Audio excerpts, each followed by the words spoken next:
Books చూడండి ఎలా ఉన్నాయి, బాగా అసలు నీట్గా ఉన్నాయి కదా. యాక్చువల్గా నేను 2 డేస్కి ఒకసారి ఇలా అనేవి సర్దుకుంటానండి. నీట్గా క్లమ్సీగా ఉన్నాయనుకోండి ప్రిపేర్ అవ్వడానికి అస్సలు మనసు ఒప్పదు. ఇలా ఉంటేనే బాగుంటుంది చదవడానికి, మనకి ఇంకా ఇంకా చదవాలనే ఇంట్రెస్ట్ ఉంటుంది. సో రీసెంట్గా మళ్ళీ బుక్స్ ఏవి యాడ్ అయ్యాయంటే సైకాలజీ మొన్న రీసెంట్గా తీసుకున్నాను, ఇది తీసుకున్నా, plus geography inter first year are second year, economics, ఈ 2 బుక్స్. అక్కడికి 4, నెక్స్ట్ ఇది 5. ఈ 5 బుక్స్ అనేది తెప్పించుకున్నాను. మన ఫ్రెండ్స్ అందరు కూడా బుక్స్ ఎక్కడ తెప్పించుకున్నారన్నారండి. విజయవాడలో లెనిన్ సెంటర్ ఉంటుంది, అదంతా కూడా బుక్ షోరూమే అంట కదా, నాకు కూడా ఐడియా లేదు. మనకు అందరు అంటారు అక్కడ బుక్స్ అనేవి అవైలబుల్లో ఉంటాయనేసి.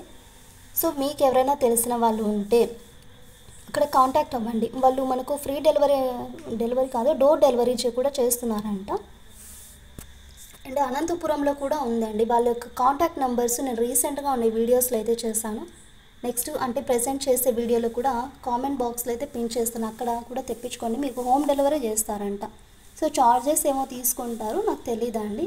ఇది వచ్చేసి మా రిలేటివ్స్ వెళ్ళి అంటే అక్కడికి తెచ్చారండి. Hello everyone, welcome to Hima study. ఇవాళ మన టాపిక్ వచ్చేసి ఇంటర్ ఫస్ట్ ఇయర్ ఎకనామిక్స్లో లాస్ట్ చాప్టర్ అయినటువంటి 10th చాప్టర్ ఆర్థిక గణాంక శాస్త్రం అండి. టెక్స్ట్ బుక్లో చూసుకుంటే మనకి ఇది 10th లెసన్, బట్ ఇది అకాడమిక్ బుక్ కాబట్టి 17 అని ఇచ్చారు. సో మీరు కన్ఫ్యూజ్ అవ్వద్దు. సో ఇప్పటికీ మనకు ఈ క్లాస్తో ఇంటర్ ఫస్ట్ ఇయర్ ఎకనామిక్స్ అనేది కంప్లీట్ అవుతుందండి. నెక్స్ట్ క్లాసెస్ను జాగ్రఫీ అండ్ సివిక్స్ వచ్చేసి పార్ట్ 1 అయిపోయిందండి. ఇంటర్ సెకండ్ ఇయర్ వచ్చేసి బ్యాలెన్స్ అయితే ఉంది. అండ్ అందులో కొన్ని టాపిక్స్ మాత్రము టెక్స్ట్ బుక్స్లో లేవు. డిఎస్సి సిలబస్లో ఇచ్చిన సిలబస్ ప్లస్ టెక్స్ట్ బుక్స్లో ఉండే సిలబస్ మ్యాచ్ అవ్వలేదండి. కాబట్టి నేను ఉండే టాపిక్స్ మాత్రమే మీతో షేర్ చేసుకోవడానికి అయితే ట్రై చేస్తాను. టెక్స్ట్ బుక్స్నే ఫాలో అవుతానండి, అకాడమిక్ బుక్ అయితే కాదు. ఈ అకాడమిక్ బుక్ చేయడానికి రీజన్ ఏంటంటే ఫస్ట్ ఆఫ్ ఆల్ నా దగ్గర టెక్స్ట్ బుక్స్ లేవు కదా. సో ఆ టెక్స్ట్ బుక్స్ అనేవి నా ఇప్పుడు ప్రజెంట్ అనేది తెచ్చుకున్నానండి. జాగ్రఫీ ఉంది, ప్లస్ అన్ని టెక్స్ట్ బుక్స్ ఉన్నాయి ప్రజెంట్ అయితే నా దగ్గర. సో ఇప్పుడు చేసే క్లాసెస్ అన్నీ కూడా టెక్స్ట్ బుక్స్ని బేస్ చేసుకుని, అంటే టెక్స్ట్ బుక్స్ మీకు చూపిస్తూ నేను చదువుకుంటూ మనం అందరం కూడా నేర్చుకుందాం. నెక్స్ట్ క్లాస్ ఏ విధంగా అనిపించిందో కామెంట్ చేసి మీ ఫ్రెండ్స్కి షేర్ చేయండి, అలాగే సబ్స్క్రైబ్ చేయడం మాత్రం మర్చిపోకండి. సో మనం టాపిక్లోకి వెళ్ళిపోయే ముందు చూడండి, ఇక్కడ లెసన్ నేమ్ ఏంటంటే ఇక్కడ ఆర్థిక గణాంక శాస్త్రం. లెసన్ నేమ్ వచ్చేసి ఆర్థిక గణాంక శాస్త్రం. ఇక్కడ మనకు టెక్స్ట్ బుక్స్లో అకాడమిక్ బుక్లో కొంచెం మ్యాటర్ అనేది ఇస్తారండి. దాంట్లో ఏమంటే ఎక్కువ డెప్త్గా ఉంటుంది. ఇంకొకటి అండి, మీకు జాగ్రఫీ షేర్ చేసుకోవాలి. ఇంటర్ ఫస్ట్ ఇయర్ జాగ్రఫీ అయితే చాలా అంటే చాలా ఈజీగా ఉంది, అది మీకు నెక్స్ట్ వీడియోలో అయితే చెప్తాను. అండ్ మీకు ఇంకొకటి మెయిన్గా చెప్పాలంటే మనకు అత్యధికంగా మార్క్స్ దేనిలో వస్తాయంటే జాగ్రఫీ ఎకనామిక్స్ నుండి మనకు జాగ్రఫీ అండ్ హిస్టరీ నుండి చాలా చాలా క్వశ్చన్స్ రావడానికి అయితే ఆస్కారం ఉంది. ఎందుకంటే మాకు తెలిసిన వాళ్ళు ప్లస్ మా సార్ వాళ్ళు వచ్చేసి సజెస్ట్ చేసింది ఏంటంటే మీరు ఎప్పుడైనా సరే జాగ్రఫీ అండ్ హిస్టరీ ఈ 2 ఎక్కువగా మెయిన్ చూసుకుంటే బాగుంటుందని. సో వాళ్ళు కూడా గవర్నమెంట్ ఎంప్లాయీస్ అండి, సో గవర్నమెంట్ టీచర్స్. అంటే మా సార్స్ వాళ్ళు కూడా సజెస్ట్ చేస్తారు, మీరు చేయాల్సింది ఏం లేదు, జాగ్రఫీ అండ్ హిస్టరీ వచ్చేసి బాగా చదవండి. నెక్స్ట్ థర్డ్ వచ్చేసి మనకి ఎకనామిక్స్, ఇంకా 4th అయితే పాలిటీ అండి, సివిక్స్. దానిలో అయితే కొంచెం తక్కువగా వస్తాయి మార్క్స్, మిగిలినవన్నిటిలో కంటే చూసుకుంటే జాగ్రఫీ హిస్టరీ నుండి అయితే చాలా మార్క్స్ వస్తాయి. సో మీరు దాన్ని అయితే బాగా చదవండి అనేసి నాతో అన్నారనమాట. సో ఇప్పుడు మనం ఏం చేద్దామంటే నెక్స్ట్ క్లాసెస్ నుండి డైలీ కూడా పాలిటీ అనేది ఉంటుందండి. మనకు టెక్స్ట్ బుక్స్ ప్లస్ డిఎస్సి సిలబస్లో ఏదైతే ఇచ్చారో ఆ టాపిక్స్ మాత్రమే నేను మీతో షేర్ చేసుకుంటాను. సరే, మరి ఇప్పుడు లేట్ అయింది. చూడండి, ఇక్కడ గణాంక శాస్త్రాన్ని ఆంగ్లంలో ఏమని పిలుస్తారండి? స్టాటిస్టిక్స్ అని పిలుస్తారు. ఇందాక మనము సబ్జెక్ట్స్ ఉంటాయి కదా, కొంతమందికి కామర్స్ చేసిన వాళ్ళకి గణాంక శాస్త్రాన్ని ఆంగ్లంలో ఏమనేసి పిలుస్తారంటే స్టాటిస్టిక్స్ అనేసి అంటారు. ఈ పదము దేని నుండి వచ్చిందండి? లాటిన్లో నుండి. సాటస్ అనే జర్మనీలోనే స్టాటిస్టిక్ అనే, ఇటాలియన్లోనే స్టాటిస్టా అనే, ఈ 3 పదాల నుండి అయితే వచ్చింది. చూడండి, ఇక్కడ 3 పదాలు ఇచ్చారు మనకు. లాటిన్లో వచ్చేసి ఏమని పిలుస్తారండి? సాటస్, లాటిన్లో సాటస్, జర్మనీలో చూసుకుంటే స్టాటిస్, ఇటాలియన్లో చూస్తే స్టాటిస్టా. ఈ 3 పదాలు కూడా మనకు ఎక్కడైనా అడిగే ఛాన్స్ ఉంది. సో కాబట్టి మీరు కన్ఫ్యూజ్ అవ్వకోకుండా 1, 2, 3 సార్లు చదవండి. లాటిన్లో ఏమని పిలుస్తారు? సాటస్, మరి జర్మనీలో స్టాటిస్టిక్, ఇటాలియన్లో స్టాటిస్టా అనే పదాల నుండి అయితే మనకు ఈ స్టాటిస్టిక్స్ అనేది వచ్చింది. 1690లో సర్ విలియం పెట్టి రచించిన రాజకీయ గణితం అనే గ్రంథంలో అర్థశాస్త్రం గణాంక శాస్త్రాలకు సంబంధం గురించి చర్చించడమైనది. ఎవరి యొక్క గ్రంథంలో అండి? సర్ విలియము ఈ మనకు 1690లో సర్ విలియమ్స్ 1690లో రచించిన రాజకీయ గణితం అనే గ్రంథంలో దేనికి సంబంధం గురించి అయితే చర్చించారు? అర్థశాస్త్రము గణాంక శాస్త్రాలకు సంబంధం గురించి ఈ యొక్క రాజకీయ గణితం అనే గ్రంథంలో ఈయన వివరించడం అయితే జరిగింది. అంటే చర్చించారు. అర్థశాస్త్రాన్ని అర్థం చేసుకోవడానికి గణాంక శాస్త్ర పరిజ్ఞానం అవసరమని ఎంతమంది మనకు ఆర్థికవేత్తలు అనేది పేర్కొన్నారంటే జేఎస్ మిల్, అలాగే జీవాన్ స్కిన్స్ లాంటి ఆర్థికవేత్తలు పేర్కోవడం అయితే జరిగింది. దేనికోసం అండి? అర్థశాస్త్రాన్ని అర్థం చేసుకోవడానికి ఈ యొక్క గణాంక శాస్త్ర పరిజ్ఞానం అవసరం అనేసి ఇక్కడ జేఎస్ మిల్, జీవాన్ స్కిన్స్ లాంటి ఆర్థికవేత్తలు పేర్కొన్నారు. ఈ గణాంక ఫలితాలను ఆకర్షణీయంగా సమర్పణ చేయడంలో చిత్రపటాలు అనేవి చాలా ఉపయోగపడతాయి. అసలు ఏంటి ఈ చిత్రపటాలు, దాని యొక్క ఉపయోగాలు కన్నా చూసుకుంటే దత్తాంశ సమర్పణ తేలిక, పోల్చుట తేలిక జ్ఞాపక శక్తిని అయితే పెంపొందిస్తాయి. దత్తాంశ సమర్పణ తేలిక, పోల్చుట తేలిక జ్ఞాపక శక్తిని అయితే పెంపొందిస్తాయి. తక్కువ సమయంలో ఎక్కువ విషయాలు అయితే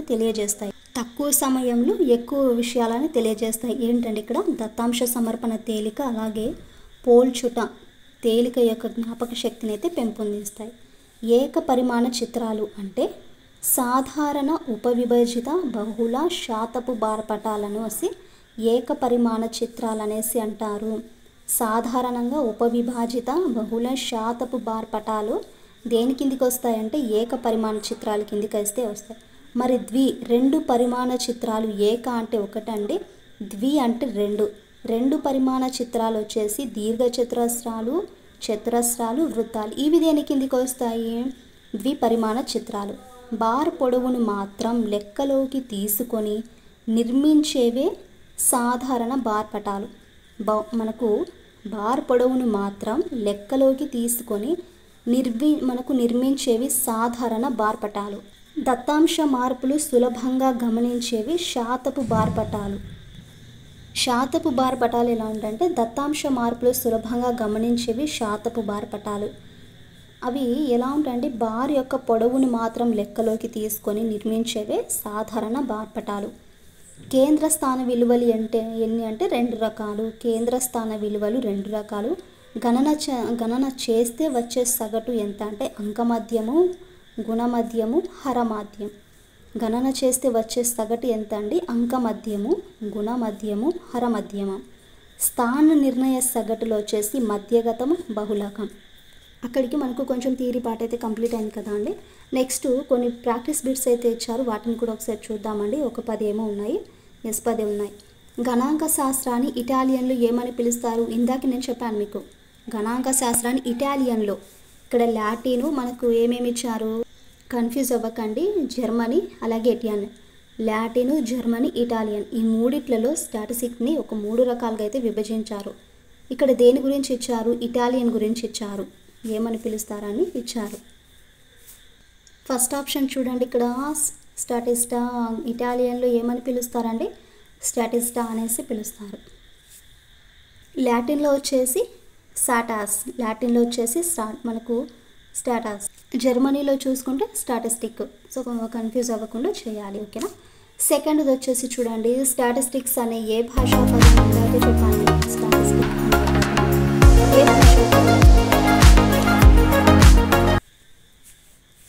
థర్డ్ ఆప్షన్ చూడండి, జర్మనీ. థర్డ్ క్వశ్చన్, అర్థశాస్త్రం అర్థం చేసుకోవడానికి గణాంక శాస్త్ర పరిజ్ఞానం అవసరమని చెప్పిన వారు?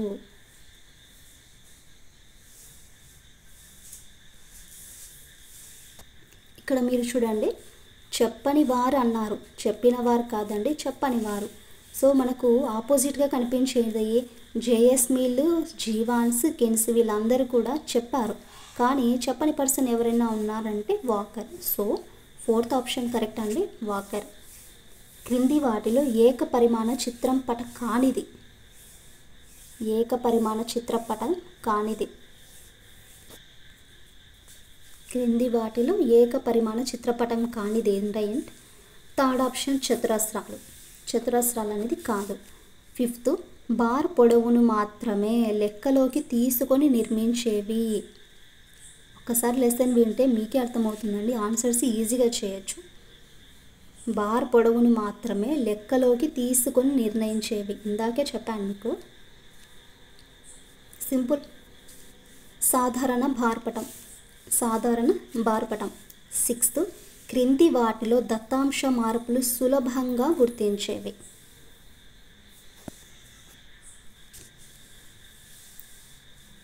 ఫస్ట్ ఆప్షన్ చూడండి, శాతపు బార్ పటాలు. సెవెంత్ క్వశ్చన్ చూడండి, కేంద్ర స్థానపు కొలతలు ఎన్ని రకాలు. అక్కడ మనకు రకాలు ఇచ్చారు కానీ కొలతలు ఇవ్వలేదండి. సో కొలతలు ఎన్ని రకాలు అనేసి ఇచ్చారు. కేంద్ర స్థానపు కొలతలు ఎన్ని రకాలు. సో థర్డ్ ఆప్షన్ చూడండి, ఇక్కడ 2 రకాలు. ఎయిత్ క్వశ్చన్, క్రింది వాటిలో గణన చేస్తే వచ్చే సగటు కానిది. గణన చేస్తే వచ్చే సగటు కానిది.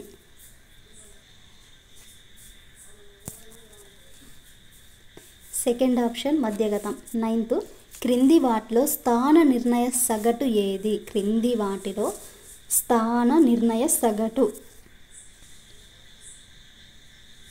సో ఎవ్రీవన్ స్మాల్ మిస్టేక్ అండి. ఇక్కడ క్రింది వాటిలో గణన చేస్తే వచ్చే సగటు కానిది మధ్యగతమే అండి. నైన్త్ది, క్రింది వాటిలో స్థాన నిర్ణయ సగటు ఏది.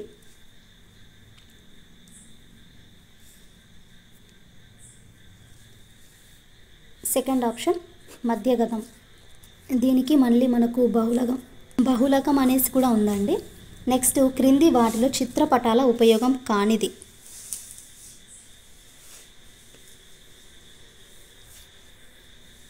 సో థర్డ్ ఆప్షన్ అంకమధ్యమం. సో ఇది ఫ్రెండ్స్ మనకి ఈ లెసన్కి సంబంధించిన కొంచెం మనకు కీ పాయింట్స్, అలాగే ఇంపార్టెంట్గా ఉండే పాయింట్స్ 10 ప్రాక్టీస్ బిట్స్ అయితే నేర్చుకున్నాం. చాలా చాలా యూస్ఫుల్ ఉంటాయండి మన క్లాసెస్ అన్నీ కూడా. ఎలాగోలా అప్పటికే మనము చూడంగా ఇంటర్ ఫస్ట్ ఇయర్ అంతా అయిపోజేసుకున్నాము. ఇంకా బ్యాలెన్స్ ఉండేది ఏంటంటే జాగ్రఫీ. అన్నిటికంటే geography most important. First year are second year చాలా చాలా ఇంపార్టెంట్. సో అండ్ పీడిఎఫ్స్ కూడా అడిగారండి. సో పీడిఎఫ్స్ చేయడానికి నాకు అంత ఐడియా లేదు. ఇంతకుముందు మా బ్రదర్ ఉండేవాడు, సో తనే చేసేవాడు. నాకు అంత ఐడియా లేదండి. మేబీ నేను నెక్స్ట్ టైం పీడిఎఫ్స్ చేయడానికి అయితే ట్రై చేస్తాను. సారీ అండి, అందరికీ డోంట్ మైండ్. క్లాసెస్ చూస్తూ ఉండండి కంటిన్యూస్గా. ఎక్కడో చోట ఏదో ఒక చోట మనకు బిట్స్ రావడానికైతే ఖచ్చితంగా ఛాన్సెస్ అయితే ఉంటాయండి. ఇంకా మీ ఒపీనియన్ అయితే నేను ఇంకా తెలియదండి. ఏంటంటే మీరు geography first year are second year, next polity civics ఉంది కదా, సెకండ్ ఇయర్ బ్యాలెన్స్ ఉంది అది. అండ్ ఇది వచ్చేసి సెకండ్ ఇయర్, ఎకనామిక్స్ వచ్చేసి సెకండ్ ఇయర్ ఉంది. హిస్టరీ కూడా సెకండ్ ఇయర్ అయిపోయిందండి. ఫస్ట్ ఇయర్ సెకండ్ ఇయర్ 2 కూడా అయిపోయినాయి అవి కదా. మెయిన్గా ఉండేవంటే మనకు 3. నెక్స్ట్ అడిషనల్ సబ్జెక్ట్స్ ఏదన్నా ఉంటాయి. మెథడ్ కూడా ఆల్మోస్ట్ నేను కంప్లీట్ చేసేసాను.